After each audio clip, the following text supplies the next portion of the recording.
Welcome to the Human Design Profiles and Entrepreneurship podcast. I'm your host, Chantelle, a 1-3 manifesting generator, small business strategist, workshop facilitator, and the author of the Aligned Action series of workbooks for small business owners. Thank you for joining us on this podcast, which is an active learning experiment all about how we experience entrepreneurship as individuals while we're satisfying our desire for self-awareness. It's very true to my profile as a 1-3. And in each episode, I profile a business owner / human design enthusiast who's here to share how their personal profile lines have influenced their business journey. Today, I'm connecting with Brittany. Service providers call Brittany Herzberg when they want SEO to bring more traffic to their website. As an SEO and case study copywriter, Brittany uses the power of SEO, storytelling, and social proof to get impactful, purpose-driven business owners found online organically. The fact that she's been a reliable, safe space provider for 10 plus years as a massage therapist only adds to her appeal. Brittany is known for keeping the mood fun, judgment-free, and basic. Oh, so basic. Have a listen while today's guest, Brittany, a 3-5, shares her story while you read between the lines. So Brittany, tell me what it was like when you first discovered what your profile was. Yeah, I'm so excited to get into all of this. When I first discovered that I was a 3-5, it was just immediately like, I need to soak up the information. I need to figure out what this is. And as soon as I started reading, as is the case with anything human design related for me, I'm like, oh my gosh, I feel so seen. I can't believe that this is in something where, other people also kind of feel like this. And it was just very validating, I guess would be the best word for it. Yeah, and so surprising too. Like how did they know about me to write Right? about me? It's a little creepy, but also very, very cool. Yeah, absolutely. So we're both manifesting generators. We've got that in common. What does being an MG feel like for you? Oh, that's a loaded question. All of the things that I love doing, they're really varied. They're all over the place. I mean, my background is in massage therapy. I love pet sitting. I babysat since I was 11. I have all of these things. And then I ended up in the world of copywriting and strategy. And so knowing that I was a manifesting generator, that was also very helpful, where it's like, oh, okay, the fact that I have all of these passions, it's normal and it's okay. And there's a way to make magic from it. So that was really freeing. And now that I know that, I'm able to evaluate and observe all of these different passions of mine and what catches my attention and figure out what is that through line? What is it that how can I merge these things to do the helping that I want to do? It's really cool, but there's a lot of ideas happening over here. There's things that want to go really fast. There's some frustration occasionally because things don't go as fast as I want to, but it's mostly fun. Yeah, I think that's such a major part of being a manifesting generator that, frustration is our not self theme, right? So frustration is what we want to listen to, pay attention to, and steer clear of when we can in favor of chasing that satisfaction instead. All the ideas coming in all at once is very familiar to me Yeah. as an MG. I know you're a sacral authority like me. How do you decide which ideas? That has been my greatest lesson, let's say. I was going to say challenge, but it's been a learning journey. The A couple of things have been really helpful. One is knowing that it's totally fine to have all of these ideas and just jotting them down, making sure that I write them down and don't act on them immediately. And then when it comes to it, I kind of look for validation from an outside source where I haven't told anyone what's going on. This happened with an email course that I have about blogging with SEO. And I had this idea, I jotted it down, and then I heard from two people oh, hey, can you help me write blogs with SEO? And it was like, boom, that's it. So then it was a matter of figuring out what do I want it to look like? How can I actually help them? And then pricing it, marketing it, filling it, all of that stuff. But really looking for that validation outside of me, especially from someone that I haven't hinted at or shared this idea with or anything. And then asking yes and no questions can also be really helpful. So if I don't have someone around me that I can have them ask me the question where I give a yes or no answer, I've started just talking that out loud. Yeah. If anyone's around me, they would think I'm probably nuts, but it really is helpful to just talk it out loud and just feel in my body. Am I drawn toward that or am I kind of repulsed by that? Right. Yeah, I've experimented with that. I'm not like an out loud talking to myself. Not that I'm judging that, but my inner voice tends to be loud enough that I don't need to externalize it for sure. But I've been learning when I'm comparing two things to pretend that I've already chose one of them and then noticing what the sacral response is to that. Because I have trouble deciding between two. That compare contrasting is challenging for my sacral authority. So I'll go, okay, well, what if you pick this one? And then it'll be either a yes or a no to that, right? So that's one way that I use to like eliminate the other possibility.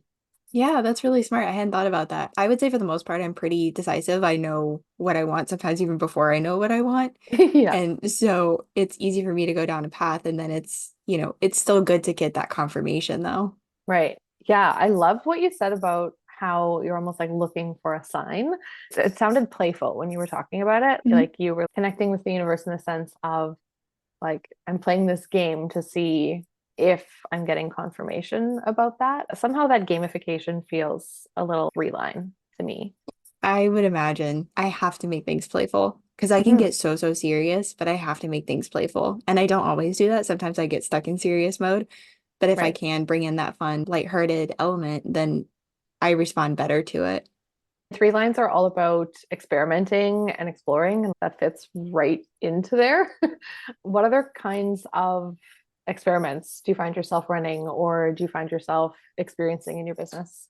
Yeah, the first thing that's coming to mind is, I mean, SEO and inserting keywords and doing keyword research. That's all kind of a giant experiment. And that's something that I've actually been weaving a lot more into my messaging recently and into my teaching, where it's like, this is our educated guess. And now we're going to go test our hypothesis by writing the blog post and putting the keywords where they need to go. So even I'm doing that with my own stuff, but even inviting someone else to do that, students, clients, whatever, Right. that has also been making it fun for me and for Mhm. them and opening that pressure valve.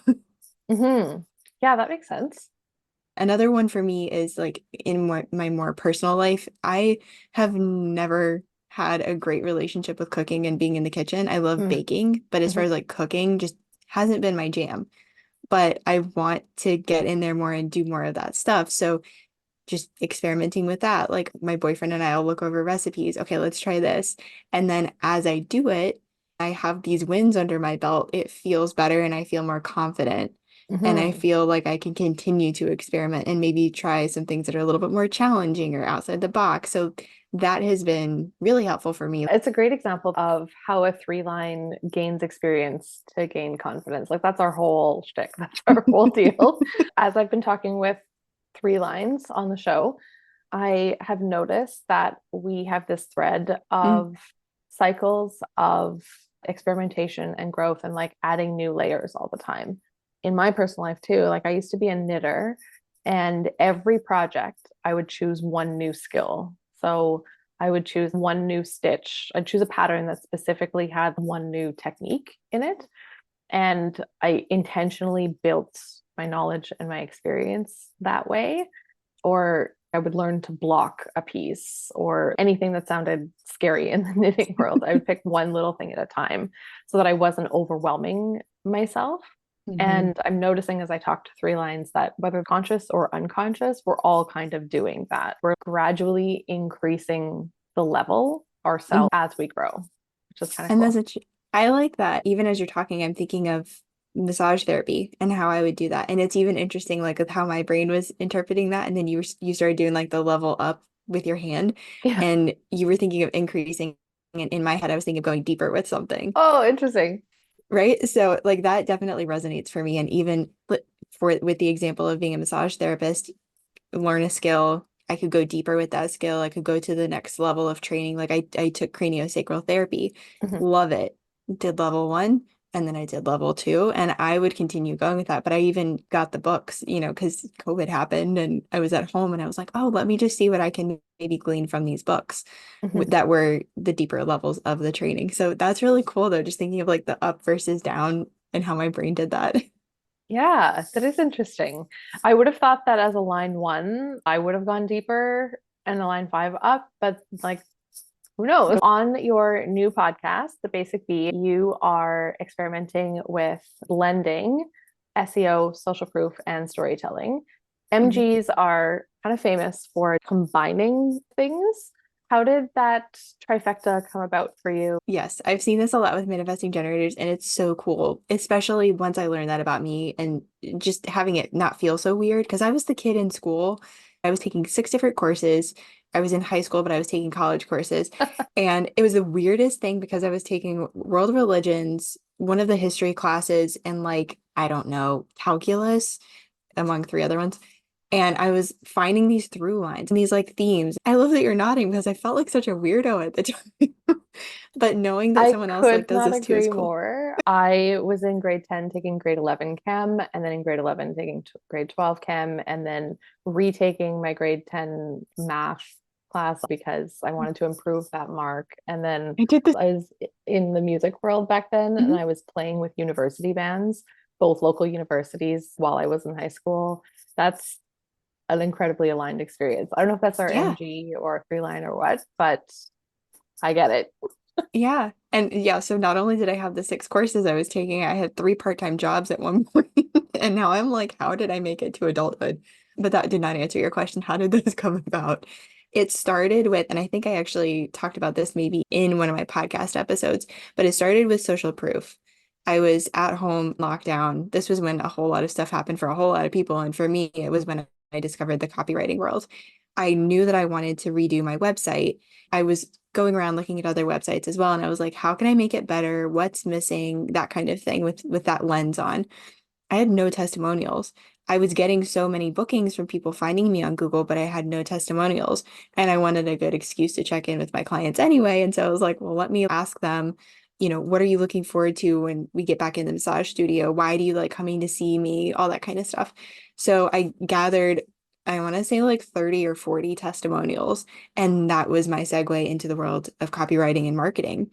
So that's where the social proof came from. Later on, I realized that case studies were something that I was already using. And just in like a brief high level example, I had 2 clients that had neck issues where they needed to have surgery, and the surgeries and the diagnoses were pretty similar. They were feeling very isolated. They were having this super unique experience. They didn't have anybody they could talk to. And I saw both of these people at least twice a month, if not 3 times a month. What ended up happening is person A would come in and tell me like they saw a surgeon and they had a not so good feeling about them or blah, blah, whatever. And then person B would come in and they would say things. And what ended up happening is I was relaying these messages of like, you're not alone. Maybe you should go talk to Dr. So-and-so over at this hospital.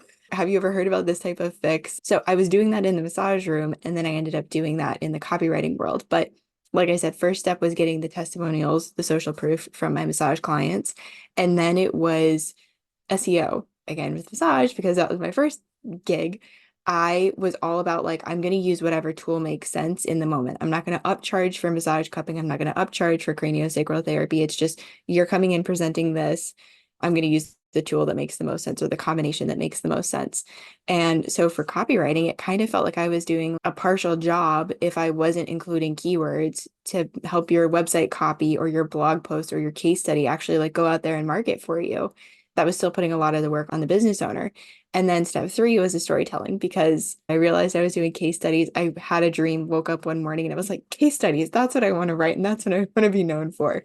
It was a giant piece of social proof. I could weave in SEO, and I knew that the biggest thing it needed was storytelling because I was finding so many like dry, boring case studies out there. You've given me so much to respond to. I know. I'm sorry. I I could could see have the wheels taken spinning. I could have taken notes and come up with 8 questions, I think, during that. Okay, the coolest thing I think you said is how the multimodality approach in the wellness space turned into your multimodality approach in the online business space. So I am a multi-passionate person. I attract multi-passionate people. My clients are often wellness people who have all the trainings and certifications and want to connect them all. That's a very, very common thread in the people that I'm around. So there was a lot of recognition there as I was listening to you. I love how you described that in such an embodied way, how that all came to be. And also, it's fascinating to me that you described it all in steps because manifesting generators love skipping steps, but like you clearly identified what your steps were and how that all combined. Yeah, it took me some time to get to that point. Usually I'm Sure. living it and I'm in it. And then I'll get questions from people and I'm like, oh, how did I do that? Hold on, let me get out the whiteboard and jot it all down and figure out what the 3 steps were. I think that's a very three-line experience, being so deep in the experiment that you're not even really sure exactly how it all came to be. and just that meandering path to where you're going. Yeah. And just like trusting it. That was a big lesson for me, was just learning to go with it, even if it didn't make sense in the moment. A big aspect of 3-5 is this element of finding solutions to problems. And it sounds like in everything that you're doing, you discovered it by solving some kind of problem, but then also each of the elements solve the problem for clients. How do you think that you were able to take your own personal experiences and then translate that from like your specific case with massage and SEO into the client world? How do you apply those solutions through your experience? Ooh, that's a good one. I will say a good chunk of it just feels like intuition, like knowing what to do, when to do it, and then needing to find the research to support that, or having that desire to find the research. But noticing, just kind of like, again, following the path that feels like it's laid out in front of me, trusting that that is accurate, going through and at some point, like I said, usually not at the beginning, but at some point going, okay, what are the steps, writing them down, figuring it out, looking at the data and what that suggests, and then just trying to apply that to someone else. So I'll give an example. So for blogging, I have a call later today where I've run this email course about blogging with SEO. They've gone through all of the trainings, and then we're going to get on this call and talk things through. And I was going through and looking at the questions and the hot seat things that are coming through. And I've already spotted some issues. A lot of it is just getting people to express things and then either pinging back to an experience I had or a problem I had or something that I helped another client through. And having those examples helps that client or that student get through, work through whatever it is, the wall that they're hitting. Having these questions, just like assessing them and identifying whatever the gap is or whatever that element is that they're missing because they're in the jar, Mhm. figuring out what that is, doing the research, recording a video, piecing things together for them. I like doing that before I get on a call. So getting that all together, walking myself through it, and then being able to demonstrate it or at least share the findings with them, I find that to be really helpful both for me and the client that I'm talking to. So, with one of the questions that came up, they were saying, I'm not sure how to write this like the person who's going to be reading it. And I was like, oh, my example could have been off during the training, or what this student heard was that you have to write the descriptions as if it's the person who's reading it. So I'm going to go in and clarify. You want to write to that person. You want to be using examples. You want in 2 sentences for them to feel like you're in their head and you like really know what's going on. And here are 2 examples from 2 of my recent blog posts of these pieces that I want you to learn how to write. Yeah, it's like that fine tuning and adjusting that we Yeah, love to do as 3 lines, tiny little micro adjustments to make it make sense. I'm always learning. I'm always taking from whatever client, student, course, interaction, collaboration, like whatever it is. I'm always like, oh, that could apply to this other really random thing. Yeah, it's like us 3 lines are concurrently building 40 puzzles, and each Always. new piece, like we know exactly where that slots in. Yeah.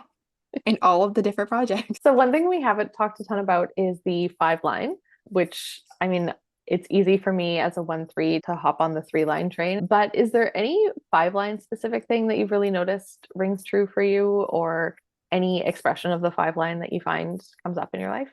Mhm. 5 is the problem solving. It's also the misconception of like who you are, what you do. They've created a picture, they've told themselves a story about you and how you can help them and how you can fix things. And that may or may not be accurate because there's like a big projection field with 5s. At least with the problem solving aspect of it, like that's just where my brain goes, for better or worse. And, when you're in a relationship with someone, be it a friendship or like a romantic relationship, that's not always ideal. So that's one thing that I've had to learn just to like rein it in a little bit Yeah. because my brain just like instantly goes there. I like fixing, I like problem solving. I feel best and I feel most helpful when I'm doing that. So it has enabled me to be a really great massage therapist, to be a really great copywriter and SEO strategist, which is wonderful. In my experience, it's been better suited for the business side of things versus the personal side of things. And people come to me for that as well. They're like, oh, surely you know what to do with this. And it could be a tech question, which stay away from me with those. It could be like a communication thing. I have a lot of friends who will come to me and they're sharing with me what's going on and just kind of looking for someone to like bounce ideas with to Mhm. help them navigate the problems that they want to solve. And as I'm even saying this out loud, that's always been from the age of 7, like all the way on, that's always been a thing for me. But having that people coming to me, assuming I can help with certain things, the tech thing is definitely one of those where people will come to me and I'm like, no, no, no. I know just enough to be dangerous. You don't want me to help you with that. I will say it has inspired some different offers with my business where someone will say, oh, do you write things like this? And it will excite me, it will light me up. And so I'll be like, oh yeah, let's try that. It's not on my website, but sure, I can help you with that. So yeah, there's kind of like the two sides of the coin with that with me. Yeah, 3/5s are very well represented in applying to be on this show, but then also very well represented just as entrepreneurs in general, because it's all a big experiment when you're running your own business. It's not like there's some predetermined path to follow. You're creating that path through your experiences, through your experiments, through Mhm. solving problems, questions that you get asked, especially as an MG, like your responses to other people's content, businesses, problems, all of that. So that all really makes sense. And especially, I love the part you said about how it inspires offers. Even on your Mhm. stories today, I can see that 3/5 process working in how you're asking people, like, how would that feel if I did this? How would you respond to that? Would you want this? There's that testing the waters kind of element happening there, even that I can see. Yeah, for sure. And I do it a lot. So sometimes it is one of my ideas where I'm like, okay, I'm hearing a lot of this from people. And I just want to see like how, like you said, how would it be received? Is this something that people want on a bigger scale? Or it's the people coming to me and asking like, hey, do you do this? So Mhm. that it is fun once I figured out responding is a good thing for me and kind of leaning into the stuff that is lighting me up and really going away from the stuff that I don't want to do, that I'm feeling that body response to not do. It's been really cool. Mhm. And are you still actively in massage therapy as you're also doing SEO, social proof storytelling? Not at the moment, and it's Okay. only because my boyfriend and I had a big move from North Carolina to Connecticut, and the way Mhm. Connecticut does things, I have to know what county I'm going to be practicing in, Oh, unless I want to okay. pay like hundreds or thousands of dollars to Yeah. update it. So I decided just to focus with the online business. I'm glad I did that because I've learned a lot. I've had a lot of growth in lessons and Mhm. not always monetary growth, but like it has been really helpful just to give myself this one project that does have lots of different arms, but it's like one project that I'm focusing on. But massage therapy isn't going away. That's one thing my clients are like, are you like done forever? No, I'm not done forever. I'm not currently running both businesses at the same time, but I did for, I guess it was like 6 months or 12 months. And what has that switch been like from wellness and like real life to online and strategic? It was much more challenging than I realized or Mm. anticipated because my in-person practice did so well so quickly and was so sustainable. And then getting into the online world, not only was it not all of those things, but it was also really internally, personally challenging. Like a lot of my stuff started showing up, and it really wasn't showing up in person in real life work with massage clients. Mhm. So I did not anticipate any of that stuff. But I'm grateful for the opportunity and, of course, experimentation and stuff. And I've met a lot of cool people. I've healed a lot of stuff and it's been great, but I just did not anticipate it. Mhm. It's tough to predict really how we respond when we make a pivot.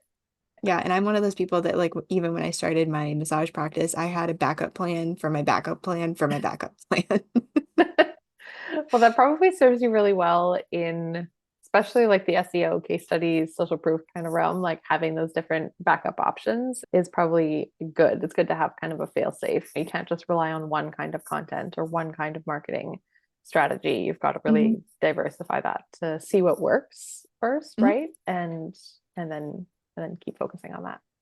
Yeah, and even to see just what feels good. Like I love Instagram, but I've actually not been posting other than on stories. I haven't done reels or carousels or regular posts in a hot minute, Mhm. but I'm really enjoying stories and the follower count went up, the engagement has gone up in the DMs, which is already really high anyway, but I'm still trying to figure out how that happened, what might be responsible for that because I wasn't blogging as much at the time, but I did have the podcasts out. And so I got to go back and look at the data for that. It's always fascinating to poke through and see just what is going on. You've got that intuitive hit first, and then you want to see like the analytical side of it, the data side, to see if it backs up your intuition. Yeah, exactly.